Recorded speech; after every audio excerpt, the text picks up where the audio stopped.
Le 19 Allée des Marronniers, c'est ma nouvelle maison, mon nouveau bureau depuis un an maintenant. Des fois, je me demande si j'y passe pas un peu plus de temps que dans ma propre maison. C'est un endroit où j'arrive tous les matins avec le sourire, en me disant que c'est déjà un beau bâtiment, une belle usine, et qui renferme une belle équipe. On est dans des locaux qu'on a dessinés, c'est notre usine, quoi. Et ça, c'est quelque chose de fantastique. Ça représente le siège de l'Armée Rouge, hein. C'est là où tout se pense, tout se dessine, tout se construit. Donc, je regardais ça avec un peu des yeux de gamin avant d'intégrer l'équipe. C'est pas une équipe, c'est une grande famille. Je veux dire, les mécanos, ça fait 11 ans qu'ils nous suivent, les ingénieurs pareil, on a grandi ensemble. C'est une grande partie de ma vie professionnelle, de ma vie personnelle aussi. Il est 7 heures, Versailles s'éveille. Dans quelques jours, le championnat du monde des rallyes 2012 débutera avec le Monte-Carlo. Dans les ateliers de Citroën Racing, on met la dernière main aux préparatifs d'une saison dont on ne devine pas encore toute l'intensité. L'heure est à l'assemblage des DS3 WRC qui seront confiés aux équipages officiels de la marque. Champions du monde à 8 reprises depuis 2004, Sébastien Loeb et Daniel Helena sont en quête d'une 9e couronne consécutive.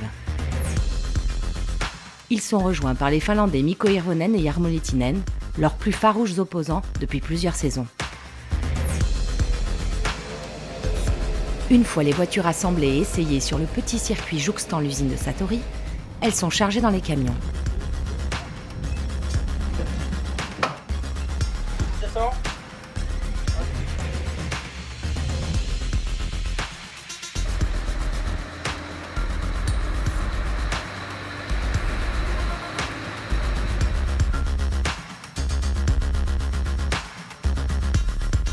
Cap sur Valence, dans la Drôme, pour l'ouverture de la saison.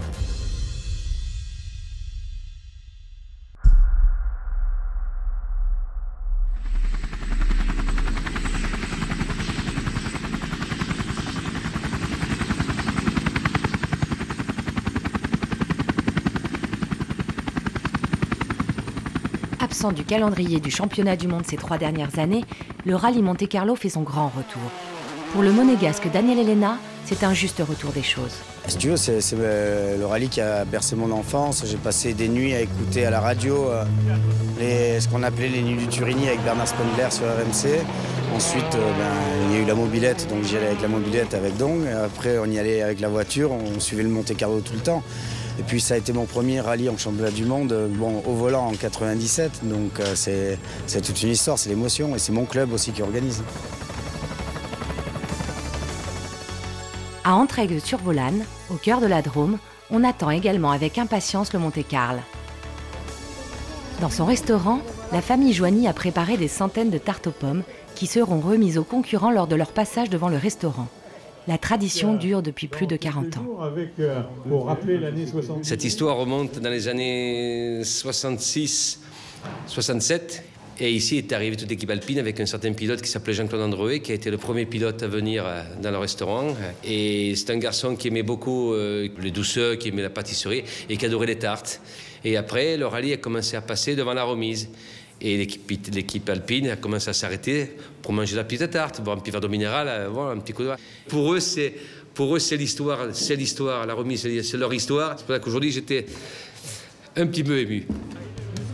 Quand Sébastien Loeb et Daniel Helena se présentent au contrôle de passage installé devant la remise, ils peuvent profiter sans remords de ces quelques calories réconfortantes. L'équipe de la DS3 WRC numéro 1 a signé le meilleur temps de la première spéciale. Même si Jari-Matti Latvala pointe un maman en tête, Loeb reprend le dessus lorsque le Finlandais part à la faute. Cette 80e édition du Monte-Carlo est conforme à la réputation de l'épreuve. Avec du brouillard, du givre et de la glace au menu, les choix de pneumatiques sont épineux. Dans ces conditions, Loeb, Helena et Citroën Racing utilisent toute leur expérience pour cueillir un nouveau succès en principauté. Dès la première épreuve, on se demande qui peut rivaliser. J'ai toujours aimé démarrer les saisons avec des victoires. C'est vrai que, et ça m'est arrivé souvent quand c'était le Monte-Carlo, D'ailleurs, le jour où le premier rallye de la saison était la Suède et que j'ai pas gagné, ça y est, c'était déjà la saison de trop. J'avais pas gagné le premier rallye. Qu'est-ce qui s'annonçait? C'était la catastrophe, mais en fait finalement, j'ai juste pas gagné le premier rallye parce que c'était la Suède et que je l'ai pas gagné souvent. Mais oui, c'est vrai que commencer avec une victoire, c'est motivant.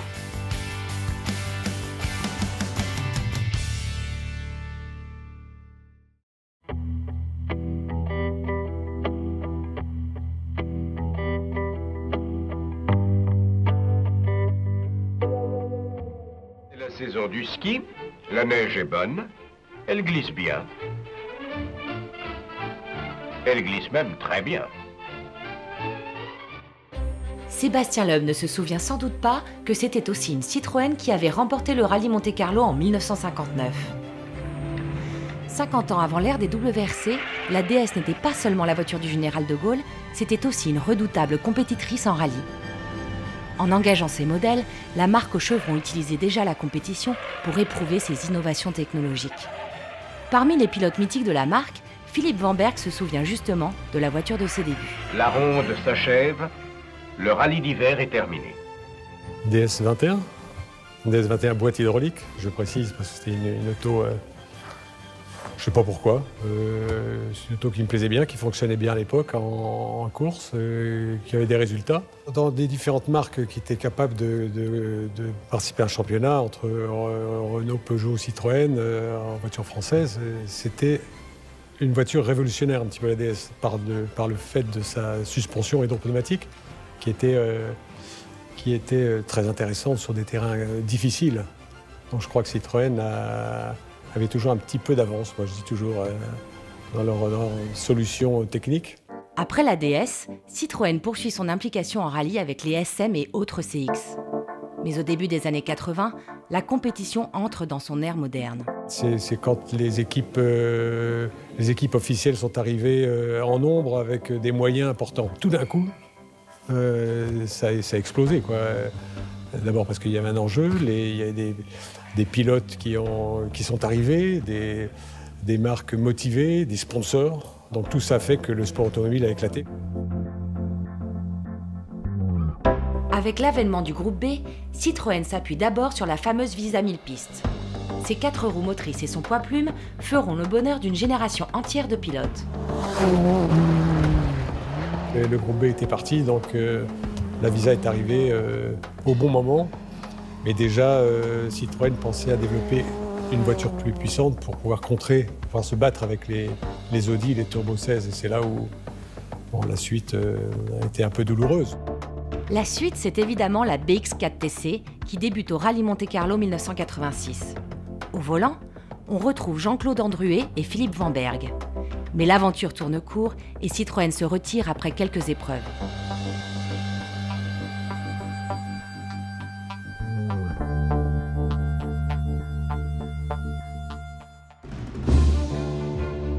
La marque fait son grand retour sur la scène internationale en 1990 avec l'engagement de ZX en rallye raid. En 1992, Pierre Lartigue remportait son premier grand succès avec Citroën au Paris-Moscou-Pékin. 20 ans après, les souvenirs sont intacts. C'était vraiment une vraie aventure parce que c'était juste après le mur de Berlin, les pays de l'Est, l'ex-URSS commençaient à devenir la Russie. Donc c'était des pays qui commençaient à s'ouvrir. Et ça a été côté humain, c'était exceptionnel. Et grâce à ce rallye Paris-Moscou-Pékin organisé par René Medge, il nous a fait découvrir quelque chose de formidable. La Chine, c'est pareil, jamais on n'aurait pu passer en Chine si on n'était pas passé avec le rallye. Les gens étaient très très sympathiques, les gens étaient encore habillés en Mao, c'était encore la vieille Chine. Par rapport à maintenant, c'est le jour et la nuit. De ce côté-là, c'était une aventure exceptionnelle. Courir pendant un mois, on est parti le 1er septembre, on est arrivé à la fin septembre à Pékin. Tout le monde était fatigué, mais grâce à cette victoire, Citroën a pu continuer. C'était quelque chose d'exceptionnel. Citroën et le rallye raid, c'est une histoire qui va durer jusqu'à la fin de la saison 1997. Après 4 victoires au Dakar et 5 titres mondiaux, la marque pouvait se tourner vers de nouveaux défis. Avec la Xara Kit-Car, l'équipe ne tarde pas à se hisser parmi les meilleurs. En 1999, Philippe Bugalski et Jean-Paul Chiaroni remportent le rallye de Catalogne et le Tour de Corse. Il s'agit du véritable coup d'envoi de l'engagement de Citroën en championnat du monde des rallyes. Avec 2 roues motrices supplémentaires et un turbo, la Xara devient WRC. Et c'est à cette époque qu'un jeune homme timide gagne peu à peu sa place au sein de l'équipe.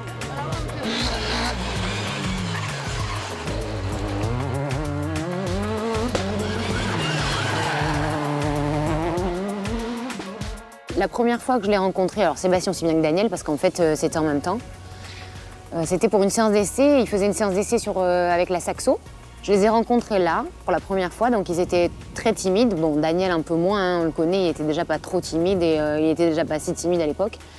Mais Seb me paraissait très réservé. Alors timide, peut-être que c'était le moi à l'époque et il est devenu réservé avec les années. Où on s'est vraiment rencontrés, je crois, c'est lors d'un San Remo 2001, où il était dans le même hôtel que nous. Et il n'arrêtait pas de nous harceler en question. Il n'arrêtait pas. Et le soir, nous, on avait envie d'aller manger tranquille avec Hugo au resto. Et pour être honnête, jusqu'au bout, on l'évitait. Parce qu'on disait, il va venir encore manger avec nous, il va pas arrêter, il va nous saouler. Donc voilà, mon premier rapport, c'était celui-là. Bien amical, bien sûr. Hein. La dernière étape a été franchie lors des essais terres, quand l'ensemble de l'équipe, et Jean-Claude Vocard y compris, a vu la façon dont il pilotait. Et là, Jean-Claude a fait le meilleur compliment qu'il pouvait faire à un pilote. D'après lui, c'est quand il a dit à Sébastien « Tu me rappelles Salonen ». C'est-à-dire la pureté dans le geste et dans les trajectoires. Et ça, c'était quand même synonyme d'une grande capacité à faire des choses extraordinaires. Personnellement, le truc qui m'a le plus marqué, c'est le Monte-Carlo 2003, même si avant on s'est rendu compte que Seb il était exceptionnel et qu'il avait un talent incroyable et tout ça. Moi, c'est vraiment ce jour-là où en fait on a dans notre équipe Carlos et Colline. Déjà on se dit bon, on a 2 mecs qui sont champions du monde, normalement ils savent de quoi ils parlent et tout. Et Seb il les tape au premier rallye, il fait premier devant eux au Monte-Carlo et on fait un triplé pour Citroën, c'est juste le truc énormissime. Je dis souvent ce truc-là, je me vois marcher en revenant de la zone média et arriver vers la zone d'assistance, c'était juste mais vachement de monde partout et c'était peut-être une des premières fois où on voyait autant de monde autour de notre marque, de notre équipe, de nos pilotes et tout. Et là je me suis dit waouh, je travaille pour les Rolling Stones quoi. Salut. La suite de l'histoire, vous la connaissez. Sébastien Loeb et Daniel Elena ne vont pas rester longtemps dans le rôle des outsiders. Ensemble, ils vont vite devenir des références avant de faire tomber tous les records de l'histoire du WRC. Au volant de la Xara, de la C4 et de la DS3 WRC, ils vont accumuler 76 victoires et 9 titres mondiaux de 2004 à 2012. Cet équipage phénoménal permettra également à Citroën de remporter 8 titres mondiaux, série en cours. À tout juste 24 ans, Thierry Neuville a grandi en suivant les exploits de Sébastien Loeb. Nouveau venu au sein de l'équipe Citroën Racing cette saison, le jeune Belge ne s'est pas fait prier lorsqu'il a été question de venir découvrir quelques modèles mythiques en compagnie de 2 pilotes de légende.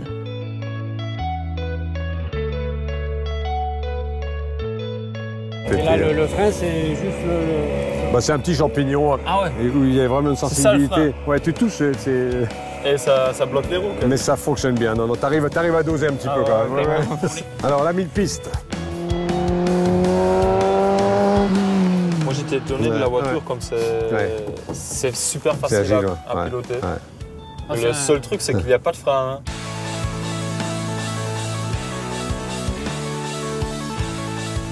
Allez, ta voiture, ça, celle-là... Ça, c'est la tienne. Non, celle-là, cette voiture-là, elle a gagné le Paris-Moscou-Pékin. Et ça a été la dernière course aussi en jaune parce que comme il y avait le tabac, donc depuis cette date-là, après cette course, elles sont devenues rouges, les voitures. Ah, c'était fait pour les petits. Je fais 1m80 quand même. Hein. Ah ouais? Et là, il y a un frein à main. Ouais. Mais moi, je m'en servais pas. À l'arrivée d'une spéciale, il y avait un mariage, c'était en Mongolie chinoise. Et le mari, il était derrière ma place et moi je suis parti avec la marine. Ah, c'est vrai?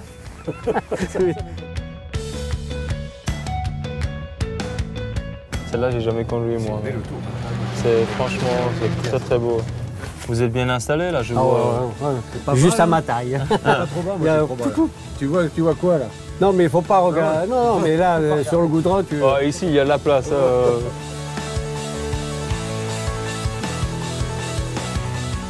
Ben voilà, celle-ci je connais beaucoup mieux. Ah, alors explique-nous. Quand on voit justement l'histoire qu'on vient de faire, on arrive ici, on est au bout quoi. C'est beaucoup d'électronique, mais tout est bien pensé pour changer les pièces quand il faut. Ouais, c'est incroyable. Le montage de ces autos.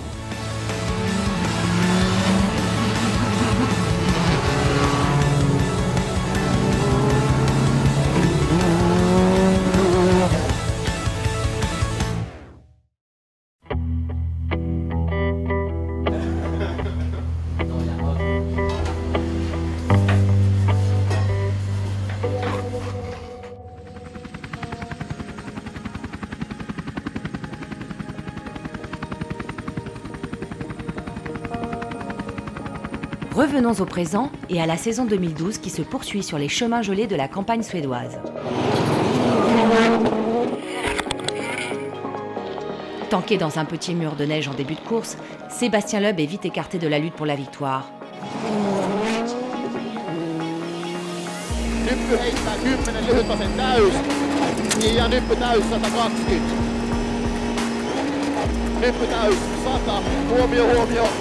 Jarru 6, Mitti Vasen, ura!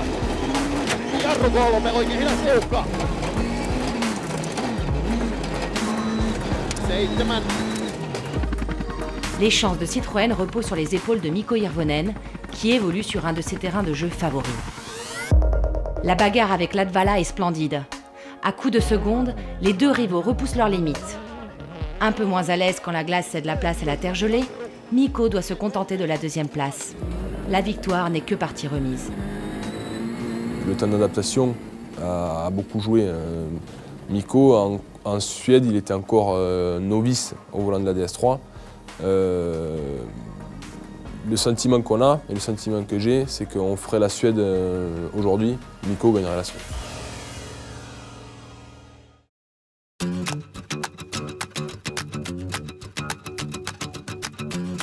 Après 2 premières épreuves hivernales, le championnat traverse l'Atlantique pour rejoindre le Mexique. Comme chaque année, la petite colonie du WRC retrouve avec plaisir la ville de Guanajuato. Classée au patrimoine mondial de l'UNESCO, l'ancienne cité minière sert de théâtre au coup d'envoi de l'épreuve. Comme souvent en début de course, Jari-Matti Latvala est à la pointe du combat face au pilote Citroën. Mais lorsque le Finlandais rencontre des problèmes, les DS3 WRC récupèrent les 2 premières places. Malgré la résistance farouche de Mikko, Seb creuse inexorablement l'écart. 1 seconde par-ci, 2 secondes par-là, Loeb démontre qu'il est le plus fort. Samedi midi, Yves Maton décide de figer les positions pour assurer le premier doublé de la saison. Malgré une pointe de frustration bien légitime, Mikko Hirvonen accepte la décision du directeur de Citroën Racing.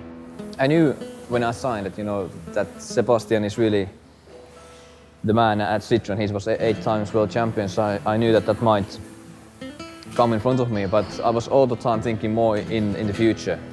And anyway, the team was new for me, car was new, so I was ready to be in the background, so to say, and find my place in the team and find my speed with the car as well. So the main thing for me was to prove that I can be in a good pace and really close to Sebastian. And in a way, if the team has to give us team orders, then for me it proves that okay, I achieved that goal and I was in a good speed.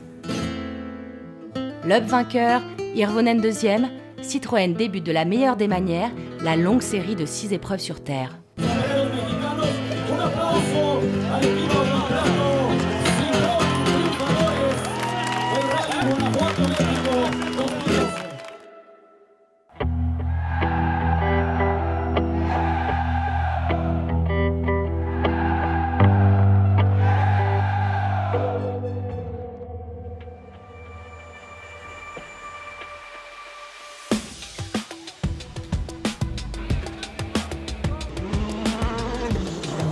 Pourtant, au Portugal, c'est la douche froide. Dès le premier jour, Sébastien Loeb et Daniel Elena abandonnent sur sortie de route. Sur attention ciel, pour droite 120 plus court, ouvre et ferme 143 freins. Droite.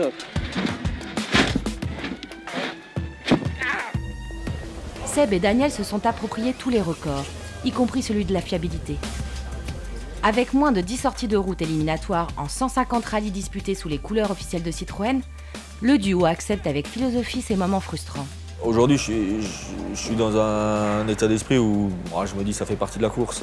Voilà, je m'en veux pas éternellement. J'essaye d'oublier rapidement ce qui se passe quand même souvent. Et puis voilà, après, je passe à autre chose. Plus jeune, en début de carrière, quand tu essaies de faire tes preuves et de faire ta place, c'est différent. Aujourd'hui, je sais que voilà, j'en ai pas fait énormément dans ma carrière, ça fait partie de la course. C'est con, hein, quand Daniel me dit à droite et que je pars à gauche de nuit sur un sommet, après tu te dis c'est con quand même, hein, mais bon, après il faut l'accepter, quoi. Copieusement arrosé, ce rallye du Portugal est marqué par d'innombrables sorties de route. Dans ces moments où il faut avant tout savoir rester sur la route, la fiabilité de Mikko Hirvonen et Jarmo Lehtinen fait merveille. Les Finlandais passent sur le podium en vainqueurs pour le plus grand bonheur de toute l'équipe.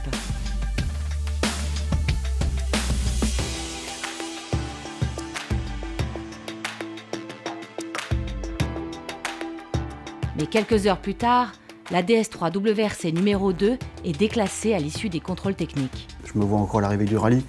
Mikko, il y avait son père, ses enfants, enfin, toute l'équipe était très contente, on vivait ça, c'est fantastique. Et là, quand on m'appelle, quand Cédric m'appelle, moi j'étais dans ma chambre d'hôtel, Cédric était au vérif, il me dit il y a un problème sur l'embrayage. Bon, d'abord on se dit il y a une erreur, c'est pas possible. Quand on réalise qu'il y a vraiment un problème, rapidement, compte tenu de la pièce et du type d'homologation, j'ai tout de suite vu qu'on allait avoir un gros problème. Ce moment de, j'appelle ça de honte, quoi, en fait, il est quand même rapidement dépassé par l'envie que ça n'arrive plus, la réaction. Tout le monde, effectivement, est prêt à se remettre en cause. C'est positif, quoi. Donc, on a quand même su surpasser ce point assez rapidement. D'autant que, dès la course suivante, on a gagné. Donc bon, ça nous a aidés aussi, quoi. Ils auraient eu de bonnes raisons d'être en colère. Mais en grands gentlemen qu'ils sont, Mikko et Jarmo se sont montrés totalement solidaires de leur nouvelle famille. We know that this is a team sport and we can do a mistake. Mechanic can do a mistake in a service. Team can do a mistake when they build a car. It's a bustle and it's just a part of the game. Mistakes happen as long as there is human beings doing things, and you just need to understand that and don't get too disturbed about it, and just look forward after that and learn your mistakes.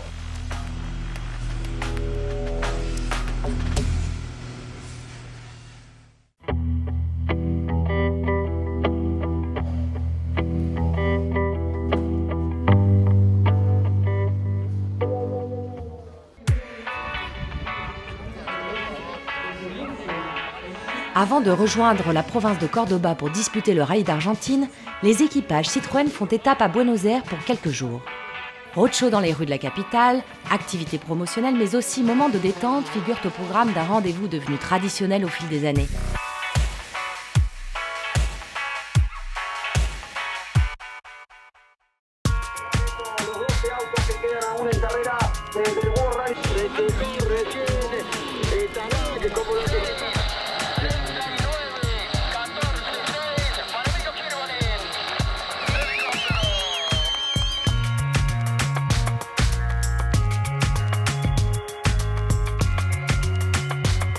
Le rallye débute sur un rythme très élevé. En pleine progression, Mikko Hirvonen met Sébastien Loeb sous pression. Les deux pilotes Citroën bouclent la première journée en tête avec un dixième de seconde d'écart. Le lendemain, Seb parvient à faire le break tandis que la concurrence se prend les pieds dans le tapis. Daniel Elena peut apprécier sereinement la fin de course. Moi, ce que je retiens du rallye d'Argentine, c'est le monde qui dorment dans les spéciales, qui vivent le rallye. Ils ne se déplacent pas, ils campent là pendant 2-3 jours. Et le meilleur moment, c'est dans la Cumbre, quand tu montes dans les épingles, et que tu as l'odeur des barbecues qui te rentre dans la caisse et tu te dis mais pourquoi on s'arrête pas à manger une bonne saucisse avec eux quoi. Ça c'est magique.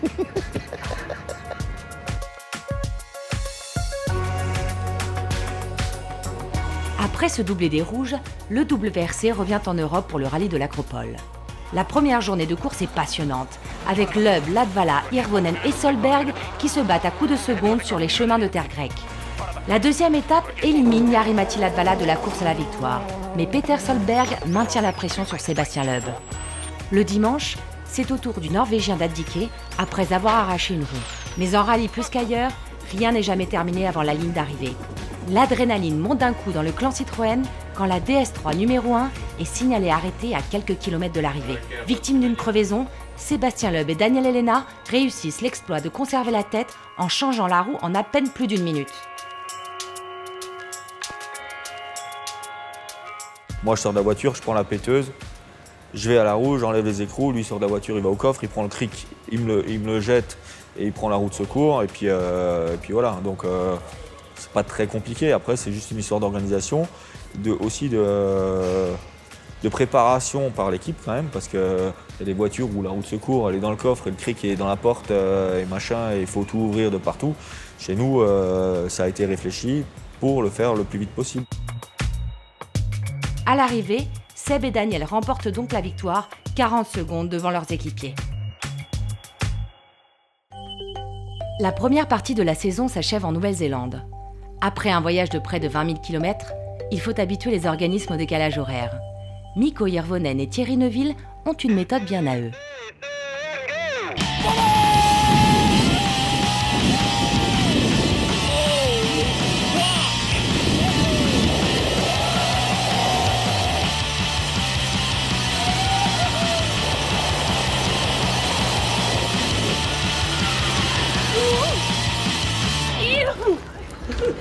On est des malades, mais vraiment.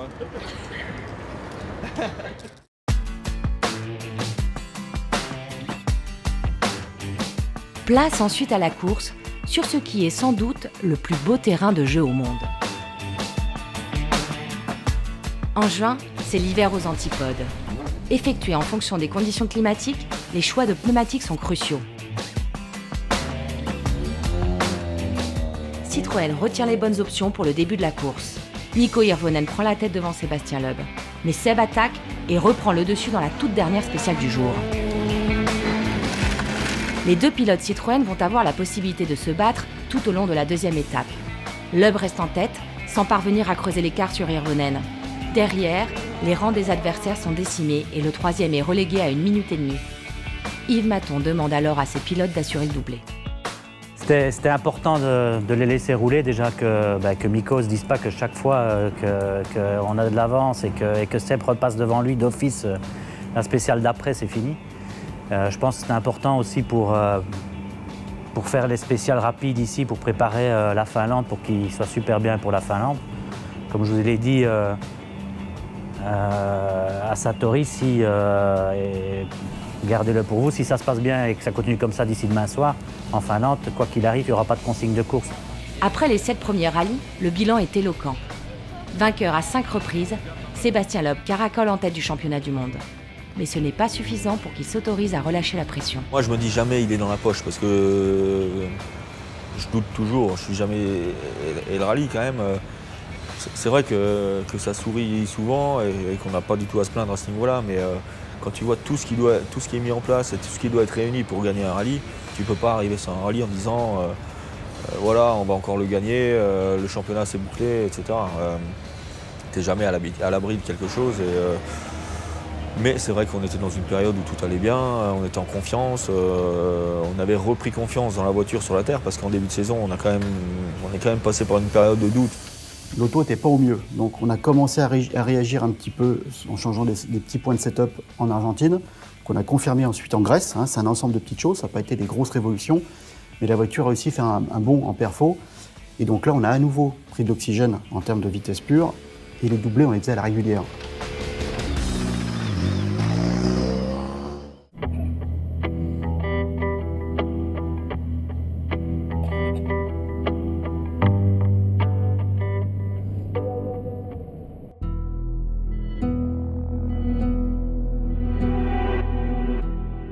Avec 6 victoires obtenues lors des 8 premiers rallyes de la saison, Sébastien Loeb a déjà creusé un écart conséquent en tête du championnat du monde. Depuis des années, une question obsède tous les passionnés. Qu'est-ce qui le rend si fort ? On est arrivé à déterminer que ce gars avait une capacité à s'adapter au niveau de contraintes exigées dans l'instant. Plus on augmente les contraintes, plus il a cette capacité d'aller chercher des informations dans son corps, sans passer par une réflexion corticale, mentale. Ce qui fait qu'il n'y a pas vraiment de limite. Et ça rejoint cette fameuse phrase qu'il m'avait dit il y a bien longtemps, quand j'arrive à la limite, s'ouvre à moi un espace de liberté. Donc quand il arrive à la limite, il a tellement de capacité de puiser dans sa bibliothèque, je l'appelle comme ça, qu'il n'est jamais dépassé. On peut travailler ça en isolant un capteur. Par exemple, si on parle de l'anticipation, à travers la vision, on peut travailler ça avec des systèmes de diodes qu'il faut éteindre, qui sont devant, derrière, et on crée, en fait, on peut le faire avec n'importe quoi. Hein. Mais en fait, ce qu'il faut, c'est créer la boucle neurologique, donc créer les conditions de l'expérience. Et une fois que l'expérience a été créée et perçue et conscientisée, après, il suffit de l'entraîner pour l'accélérer. Ce qui fait la force de Sébastien Loeb, c'est aussi la précision et la pureté de son pilotage. Des qualités qu'il cultive en circuit depuis de nombreuses années. Deuxième des 24 heures du Mans en 2006, le phénomène Loeb avait également eu l'occasion de briller au volant d'une Formule 1 lors d'essais organisés par Red Bull Racing.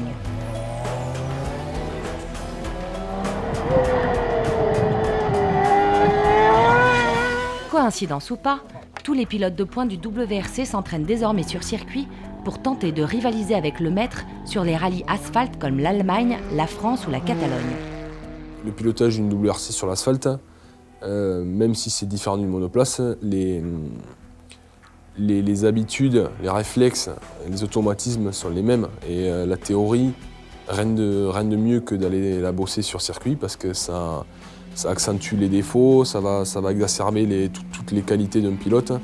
Donc à partir de toutes ces données qu'on peut récolter en circuit, on arrive à dupliquer ça sur un rallye et de faire progresser le pilote. Je pense que d'un point de vue perso sur le cas Mikko, ça lui a vraiment servi.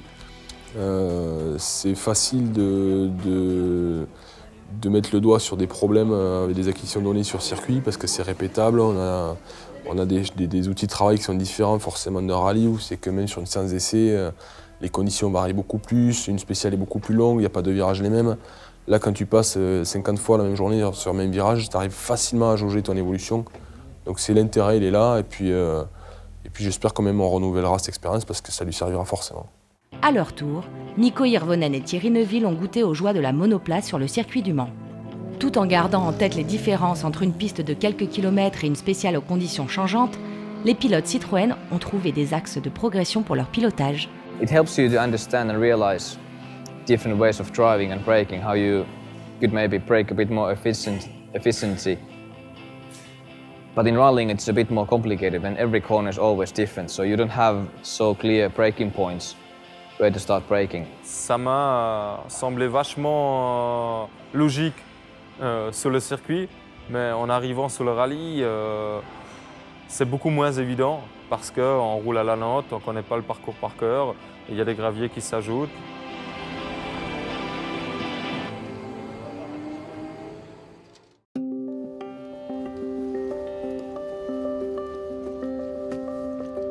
Même si dans ma tête je ne peux pas y croire et que je veux me battre contre ça, c'est que Seb il veut arrêter. Il veut arrêter fin d'année. Il fallait bien que ça arrive un jour. Objet de toutes les interrogations et fantasmes depuis quelques années, la retraite de Sébastien Loeb et Daniel Helena prend une tournure concrète en milieu d'année.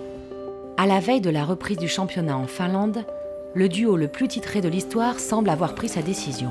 Qu'est-ce que j'ai à prouver en fait en rallye? Je me dis que j'ai pas grand-chose à prouver. J'ai gagné 8 titres, j'espère en gagner 9 cette année. Que j'en fasse 8, 9 ou 10, ça ne changera rien à la suite de ma carrière. Et d'un autre côté, si j'ai envie de rebondir dans un nouveau programme et de faire autre chose après, il ne faut pas non plus attendre d'avoir 50 ans.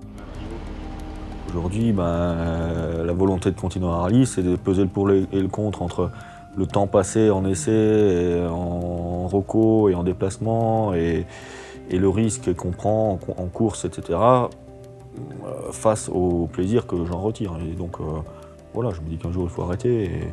C'est sûr qu'aujourd'hui, je vois que je suis encore performant, mais bon, un jour il faut passer à autre chose. On a des enfants. Tu sais, moi je vois Dorine, elle me réclame tout le temps. Hein. Elle va avoir 10 ans juste après le Deutschland. J'ai pas vu ses 10 ans, quoi. Et Roman 6 ans pareil, donc on va en profiter un petit peu plus. Mais c'est sûr qu'après, le côté d'être là, l'adrénaline, d'être à 100% tout le temps, c'est sûr que ça va faire bizarre, quoi.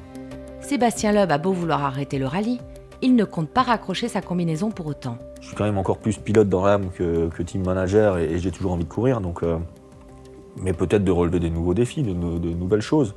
Même si c'est pas la même ampleur que le championnat du monde des rallyes, moi, continuer dans une autre discipline différente avec des nouveaux challenges, ça me dit bien. Donc voilà, il y a des choses qui sont envisagées, on est en train d'en discuter. Il faut voir ce que la direction de Citroën va penser de tout ça. On se doit de regarder toutes les options. Il n'y en a pas tant que ça déjà. Enfin, je veux dire, une discipline majeure en sport automobile avec une exposition correcte et un rapport, je dirais, retombées-coût intéressant, ça commence à faire beaucoup de conditions. En circuit, la seule voie possible pour le moment, c'est le WTCC. Donc on est en train de regarder ce qu'on peut faire ensemble en WTCC à partir de, je ne sais pas bien quand, je dirais, on va dire courant 2014, mais pour le moment, c'est pas encore bien défendu. Dans le même temps, Citroën Racing se doit de sécuriser son avenir grâce à l'apport de sponsors. Débuté avec l'engagement d'une DS3 WRC pour Nasser Al Attiyah, le partenariat avec le Qatar devait déboucher sur une visibilité plus conséquente à partir de 2013. Mais à ce stade de la saison, les négociations vont bon train avec une autre entité. Je dirais qu'Abu Dhabi a été le plus rapide, puisque, je dirais, entre le rallye de l'Acropole et maintenant, j'ai un papier issu d'Abu Dhabi, avec une somme dessus, je dirais, assez conséquente, des conditions claires, nettes.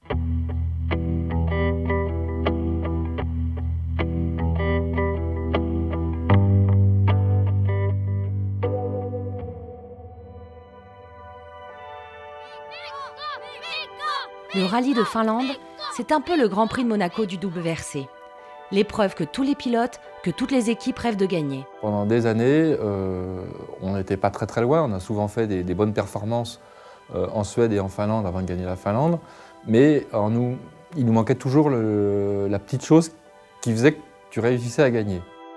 On a compris enfin ce qu'il fallait pour faire une bonne voiture gagnante en Finlande en 2008 à l'issue de nos erreurs de 2007. Victorieux en 2008 et 2011, Sébastien Loeb ne craint plus personne sur ce terrain si particulier.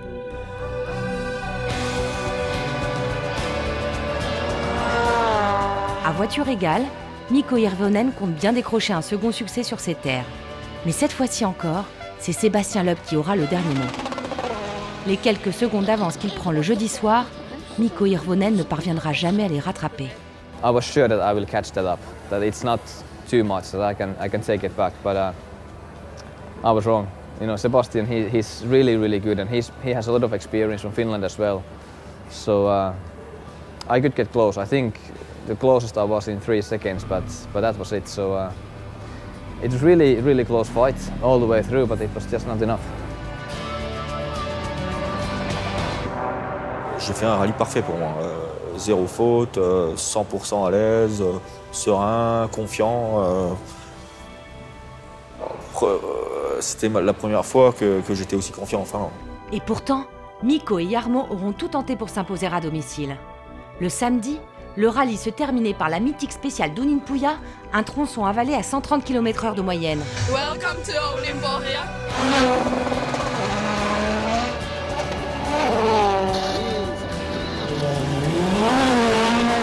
There is no words. It's when things happens like those both Uninpuja stages, they were almost like perfect stages from both Mikko and myself, and it's kind of when I'm reading the bass notes and you're fully focused, it's kind of looking a movie. I'm delivering the bass notes early enough for him to react, and it's kind of, you kind of have like a picture in your mind what's coming behind the corner, and that's like peeking into a future. It's something you can't really describe how it is. It's unbelievable. There is nothing else in the world but Mikko and myself and the car, and you can almost say that there is only one like a thing. It's not two drivers and one car, it's a one thing when everything is going perfect. Malgré un chrono record, les Finlandais s'inclinaient pour 6 petites secondes. Mais il s'agissait bien d'un 4e doublé pour l'équipe, le premier obtenu sur ce rallye mythique.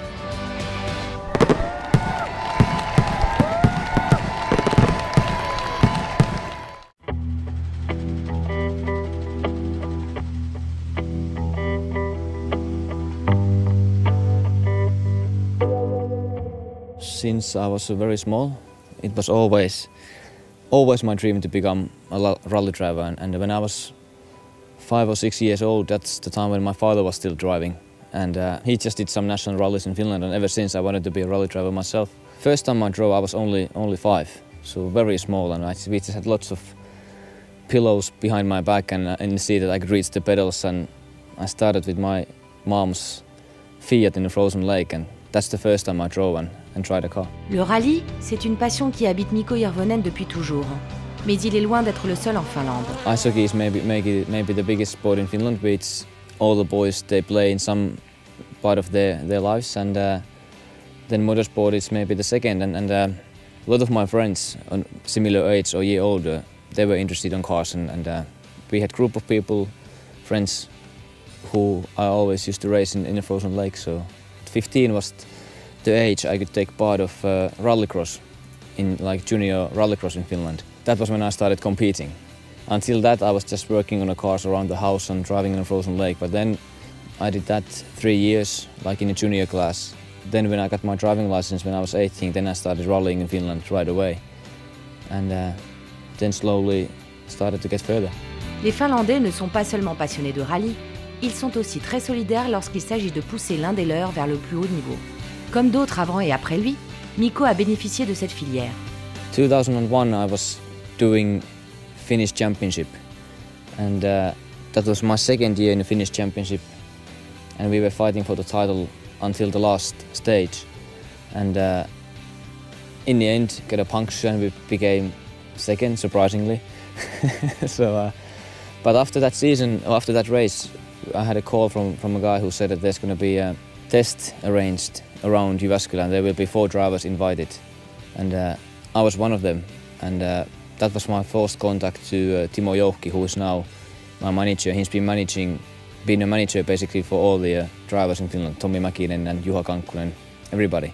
We went to the test, and the test went really well, and then he started to support me and kind of helped me with my career. So since then, since end of 2001, it's been really only thing what I've done, just planning my career and try to get further.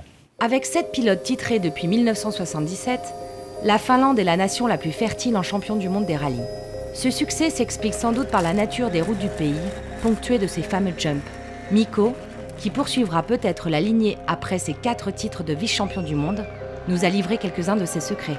We are in Finland, and we are now in very typical Finnish gravel road. It's quite wide, and from the surface you can see that's kind of a surface we call country tarmac. It's very compact gravel, and it's there's a very good grip if it's clean, but if there's a little bit loose gravel on top, it's very, very slippy. And this is actually a famous old stage in Finland which has not been used in years, and it's called Humalamäki. Very fast with big jumps. Rally Finland and these roads, which is very important, is the lines, because we have so much speed all the time, and because the roads are wide, it's maybe a little bit like in Formula 1 that you have to have a perfect line all the time, that you can get the best time and you don't kind of go too wide, and you can carry the speed through the corners. So like you just have to use the whole road and then take always the inside of the corner, but also think about the jumps in the same time as well.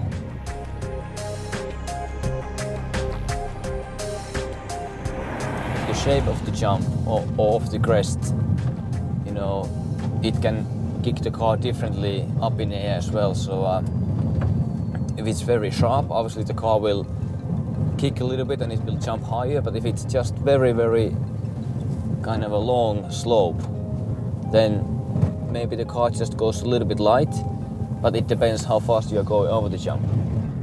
And that's the tricky part sometimes, because in the recce we can only do 80 kph.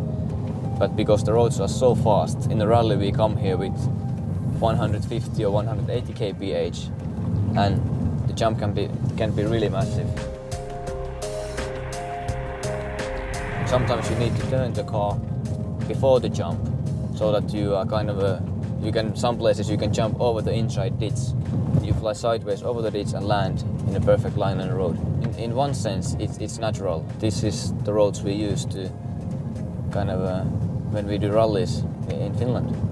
But okay, Sebastian was really fast in Rally Finland as well, so the more you come here, the more you get experience as well. And it's not only the Finns anymore who are fast in these roads, but maybe in some new stages, maybe sometimes we have a small advantage if there's lots of jumps and it's very technical.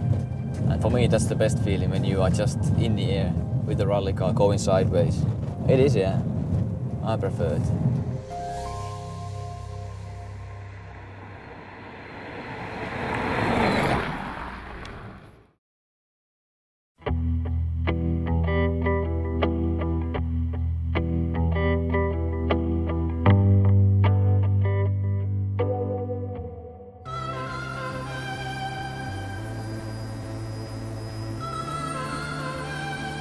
Après une longue série de 6 rallyes sur terre, le WRC retrouve l'asphalte en Allemagne. Déjà 8 fois vainqueurs de cette épreuve entre 2002 et 2010, Seb et Daniel ont établi un record en la matière. C'est dire s'ils font figure de favoris. Comme souvent cette saison, une météo instable et des choix de pneumatiques cornéliens viennent pimenter la course. Pas de quoi déstabiliser la machine à gagner, en tête de la première à la dernière spéciale.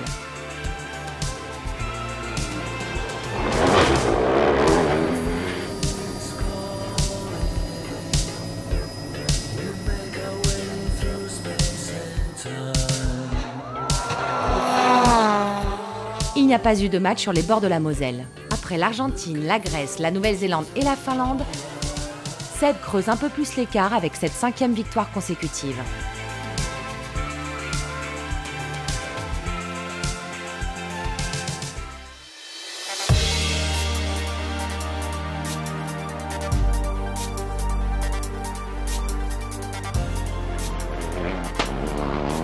Cap ensuite sur le Pays de Galles pour le rallye de Grande-Bretagne.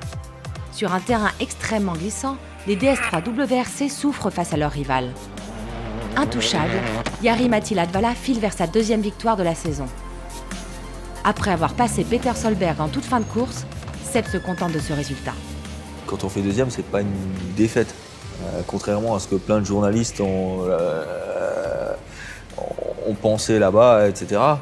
On ne peut pas tout le temps gagner, quoi. Et finalement, moi, une 2e place en Angleterre, par rapport au championnat, par rapport à tout le contexte qu'il y avait autour, ça m'allait très bien. C'est un terrain sur lequel Ford a toujours été bien, Latvala a toujours été bien.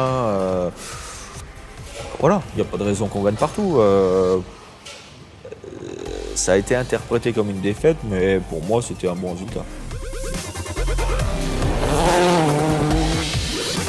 D'accord. 100 mètres. Hein?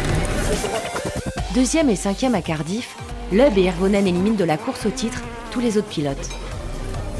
Au vu de son avance, Sébastien Loeb peut considérer que son 9e sacre n'est plus très loin.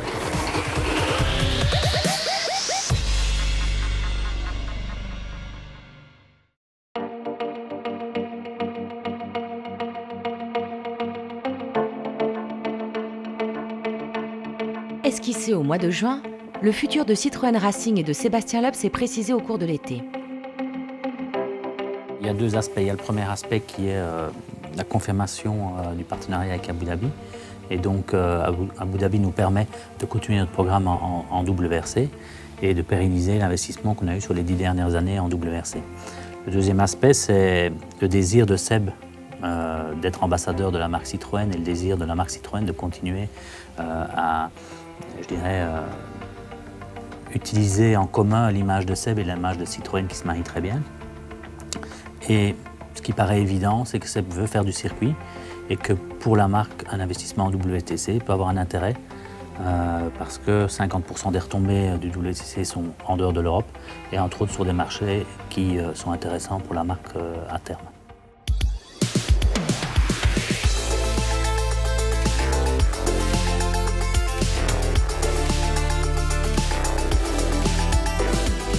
L'annonce du programme 2013 va s'effectuer lors de l'ouverture du Mondial de l'automobile de Paris. Soigneusement choisi, ce moment témoigne de l'importance qu'accorde la marque au sport automobile. Je crois que le sport automobile, au cours des 10 dernières années, a joué un rôle indéniable dans la transformation d'image de Citroën. Quand on regarde où était Citroën à la fin des années 90, on était vraiment dans une mauvaise position. Citroën n'avait plus comme client que ses anciens clients. Citroën avait perdu toute attache avec ce qui fait son ADN. Son ADN, c'est de l'innovation, c'est de la créativité. Il y a un travail formidable fait, bien sûr, sur le produit au cours des 10 dernières années, qui a transformé la gamme de Citroën, travail fait sur l'image, mais le sport automobile a joué sa part, j'en suis convaincu.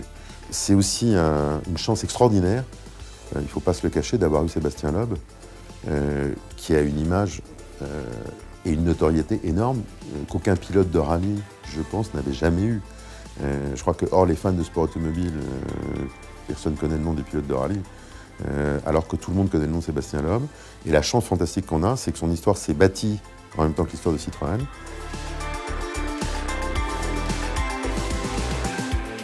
Et cette histoire est loin d'être terminée. À quelques minutes d'une annonce qui va surprendre la plupart des observateurs, Sébastien Loeb ne cache pas son excitation.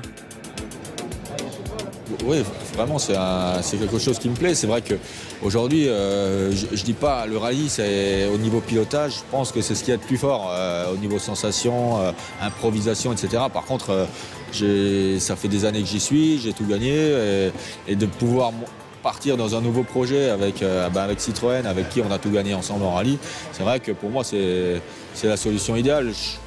J'ai d'un côté envie de calmer et d'arrêter le rallye, et d'un autre côté, j'ai pas envie de me retrouver retraité.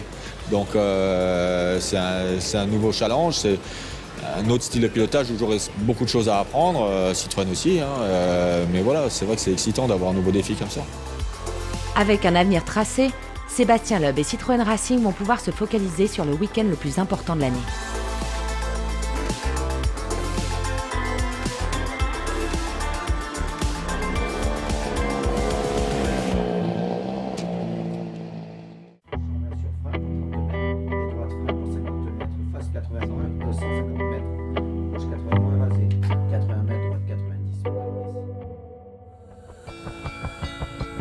Même s'il reste 3 rallyes à disputer, les titres mondiaux sont à la portée de l'Armée rouge dès le Rallye de France.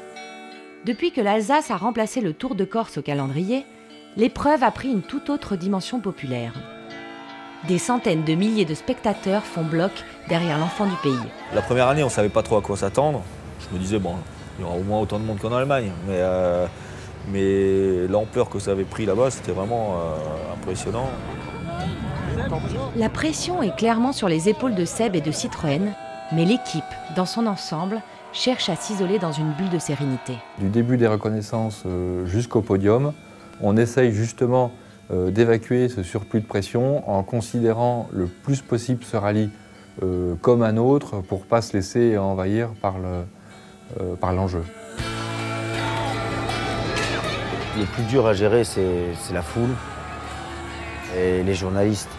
Ça, c'est juste un enfer. Le seul moment où tu es bien au Rallye de France, c'est quand tu es bien le cul dans la caisse avec le casque sur la tête, qu'il n'y a personne, quoi.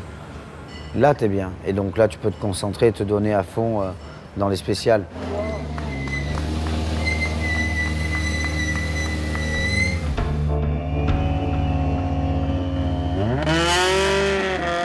Au volant avec le casque sur la tête, Seb est souverain. Porté par son public, il prend la course en main dès les premières spéciales. Après, c'était un rallye assez simple, à part la dernière journée où il a plu, où c'était des conditions un peu, pas apocalyptiques, mais par rapport à nos pneus, oui. Mais on avait suffisamment d'avance pour pouvoir gérer. Pendant que Seb et Daniel s'assuraient de la victoire, Thierry Neuville et Nicolas Gilsoul s'illustraient en alignant les meilleurs temps. Démontrant une impressionnante pointe de vitesse sur des terrains aussi difficiles que la Nouvelle-Zélande ou la Finlande, l'équipage belge avait aussi connu un manque de réussite chronique. En Alsace, rien ne venait arrêter leur progression et ils décrochaient la 4e place derrière Mikko et Jarmo.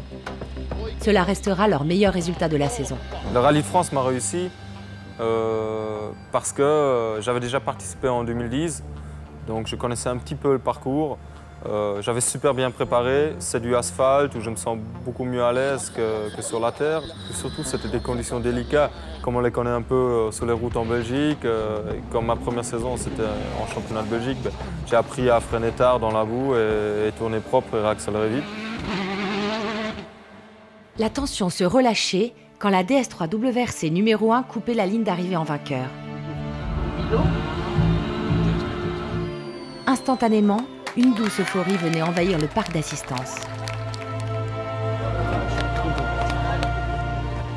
L'émotion, c'est surtout de voir que l'équipe que j'ai créée continue à gagner et qu'elle ait gardé cette solidarité fantastique qui lui permet de gagner son partage, et ça, c'est fantastique.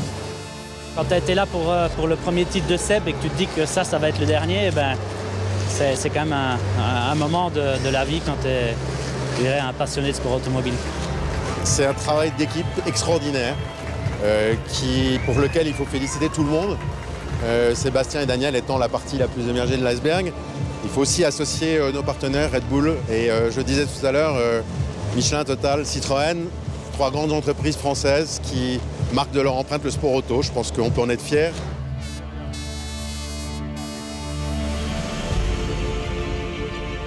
Puis toute l'équipe prenait la direction du podium. Un podium sur lequel ils étaient accueillis comme de véritables rockstars. Bon, les podiums, ils sont ce qu'ils sont. Des fois, il y a une belle ambiance, comme ça peut être le cas au Mexique, par exemple, où c'est un beau podium. En Allemagne. Après, il y a des trucs, on a vécu des podiums au RAC, dans un champ de boue avec 12 personnes. Hein. Donc là, d'arriver dans le Zénith avec, je ne sais pas, 6000 personnes, ou je ne sais pas combien il y avait, mais en tout cas, énormément de monde, c'était émouvant, justement, de vivre ça, de voir tous ces gens qui sont là, qui t'encouragent. C'est des moments émouvants.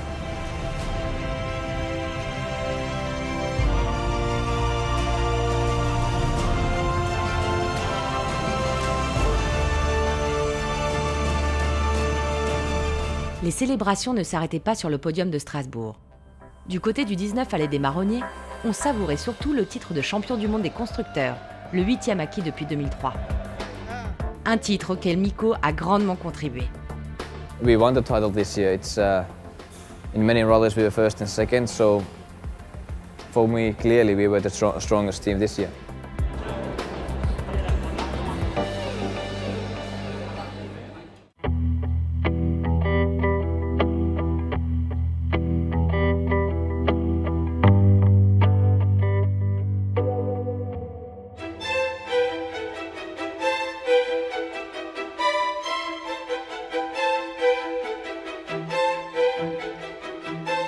Les titres sont joués, les objectifs sont atteints et c'est sans pression que les pilotes abordent le rallye de Sardaigne. Sans pression, cela ne signifie pas qu'ils vont rouler le coude à la portière.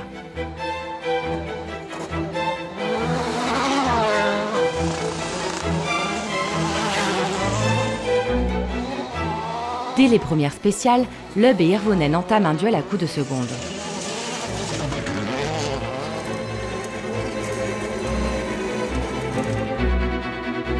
Au début de la deuxième journée, Seb abandonne après être parti à la faute.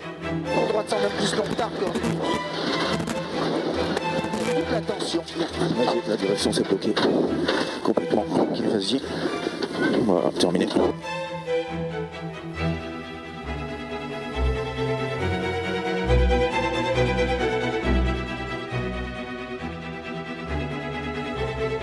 Il ne sera pas le seul sur ce rallye, loin de là.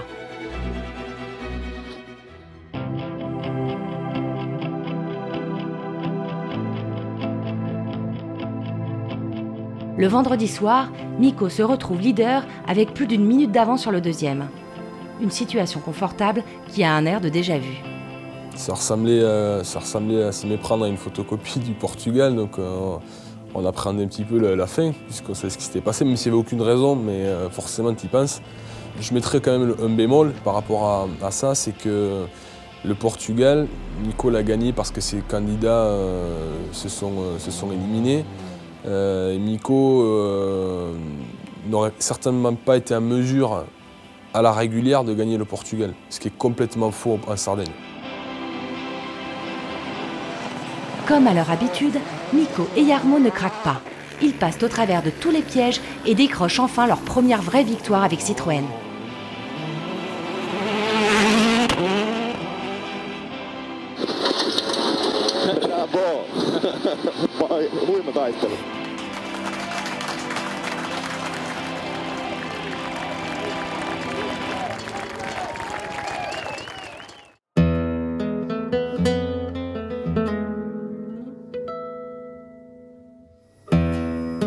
La saison s'achève en Espagne, le seul rallye mixte de la saison.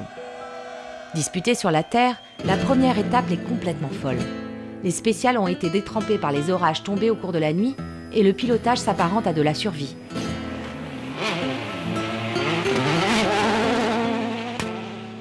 Tête à queue pour Latvala, sortie de route pour Neuville et Solberg. C'est quoi ça? On sait rien. C'est le virage à Peters? Ah, je ne sais pas.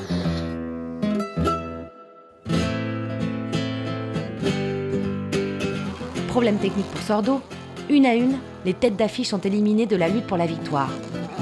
Prudents, les pilotes Citroën sont toujours en course pendant que Mats Osberg mène les débats.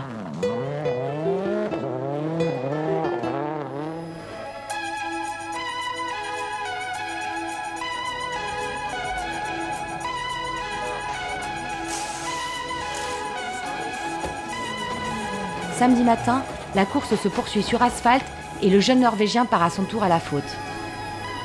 Après avoir attendu son heure, Sébastien Loeb récupère le commandement. Rester sur la route fait partie de la course et de jouer un championnat. Se faire donner en l'acceptant facilement, c'est pas facile. Je suis le premier à ne pas l'accepter. Donc après, s'ils vont au tapis parce que je les ai parfois poussés un peu à la faute, ben, ça fait partie du jeu.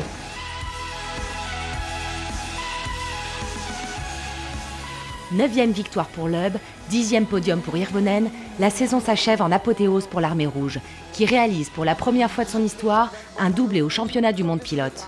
Je vais encore un grand merci, ça a été encore une super course, bien difficile, mais une voiture top comme d'hab, donc rien à dire, et je pense que ça fait plaisir en tout cas pour nous, et je pense pour vous aussi qu'on finisse la saison comme ça, et notre carrière quasiment aussi, donc c'est encore un grand merci pour tout à tout le monde et puis on arrive à tout de suite.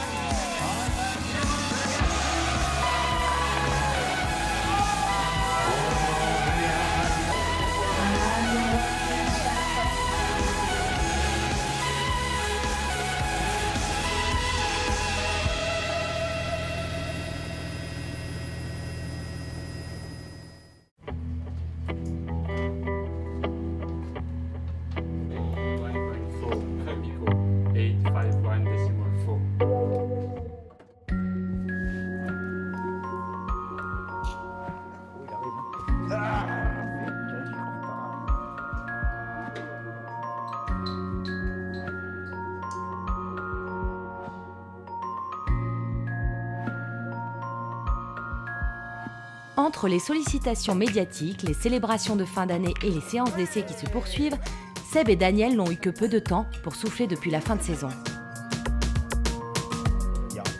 Installés à quelques kilomètres l'une de l'autre, les tribus Loeb et Elena ne perdent jamais l'occasion de passer un moment de convivialité. La salle de jeu préférée de Seb, c'est son garage, où il entrepose ses jouets à moteur.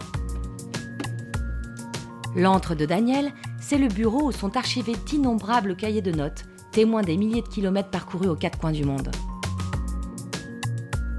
Et puis vient toujours le moment de repartir vers de nouvelles aventures. Ce soir-là, le duo quitte Genève pour mettre le cap sur le Portugal. À 30 000 pieds d'altitude, Seb et Daniel se souviennent des 15 ans qui viennent de s'écouler. On a tout connu ensemble, des galères du début, où je disais tout à l'heure en rigolant, notre première maison c'était notre mulet, quoi, quand on dormait dans notre 205. Je me souviens qu'on traversait toute la France pour aller faire les rallyes. Il y en avait un qui conduisait, l'autre qui dormait dans le coffre avec des Mickey sur la tête, sur les sacs. On se rend compte qu'on a fait plein de choses, qu'il y a plein de choses qui se sont passées dans les 10 dernières années.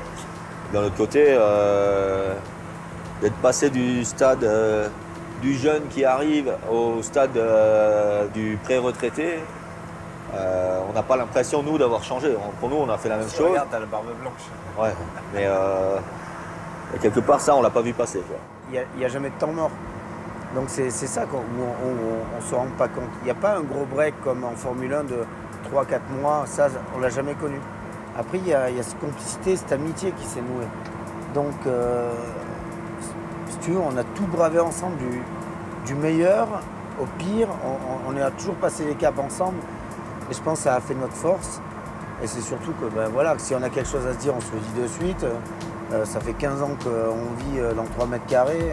Au cours de ces années passées dans l'habitacle d'une voiture de course, ils ont battu tous les records au point de mettre une génération entière de pilotes à la retraite. On a eu l'époque où il y avait tous les champions du monde. Ok, on n'a pas été champion du monde à cette époque-là, mais on s'est quand même battu jusqu'à fin 2003 où on a perdu pour 1 point. On les a tous battus, sauf Peter qui a été titré cette année-là. Après, il y a eu Marcus. Après, on a eu Solberg. On a eu Irvo. Et à chaque fois... Carlos, Colin qui était là, McKinnon à l'époque. Le seul truc, c'est qu'à un moment donné, il pétait un plomb. À un moment donné de la saison, il se mettait à faire des fautes.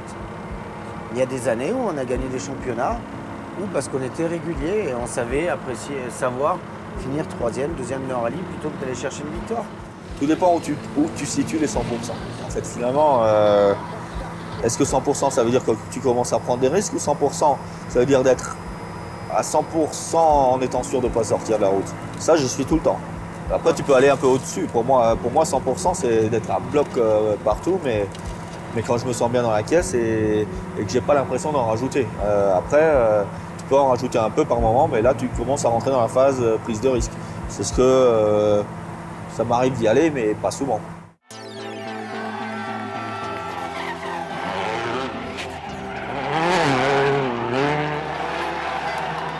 Comme tous les sportifs de haut niveau, les victoires et les succès débouchent sur une vie matérielle aisée, une vie dont ils n'auraient jamais rêvé à leur début.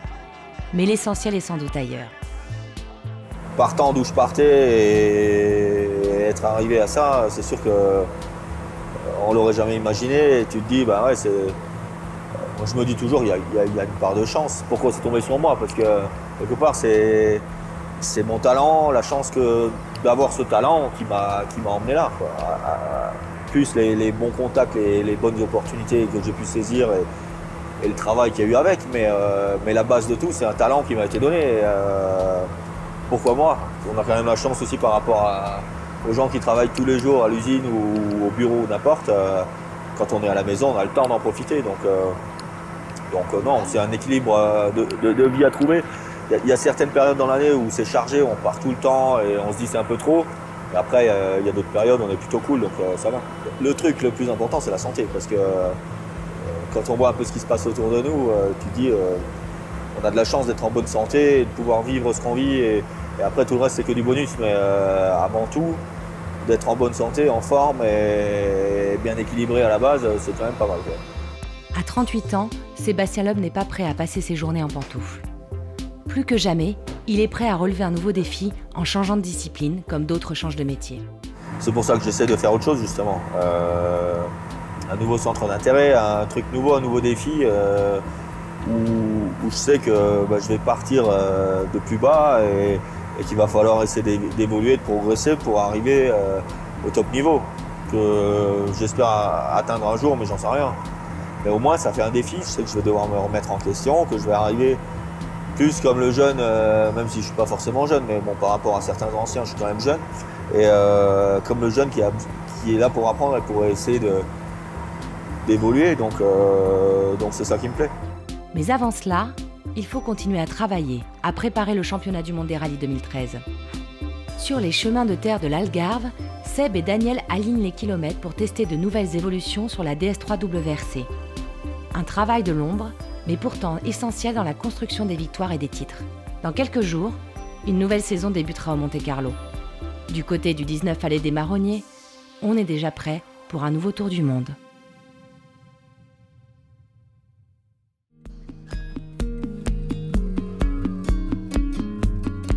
C'est pas parce que nous on va plus être là qu'il faut que ça s'arrête de tourner, il faut que ça continue avec la génération qui arrive. Et moi ce que je peux dire c'est continuez comme vous êtes. Vous êtes la meilleure équipe du monde, vous êtes une armée, l'armée rouge. On dit toujours, ouais, c'est une famille, ok. C'est vrai dans l'absolu, mais je pense quand même qu'on nous a donné une impulsion au départ et une communion, une envie de veiller sur ce team, de le protéger, de ne pas se faire battre. Franchement, cette envie demeure toujours. C'est rare de voir une équipe tendue vers un objectif à ce point-là, où chacun est tendu vers l'objectif de l'équipe et pas son objectif personnel, où il y a un exemple de solidarité absolument incroyable. Cette espèce de tension vers le résultat aussi, permanente, d'engagement sur le résultat, est aussi complètement exemplaire.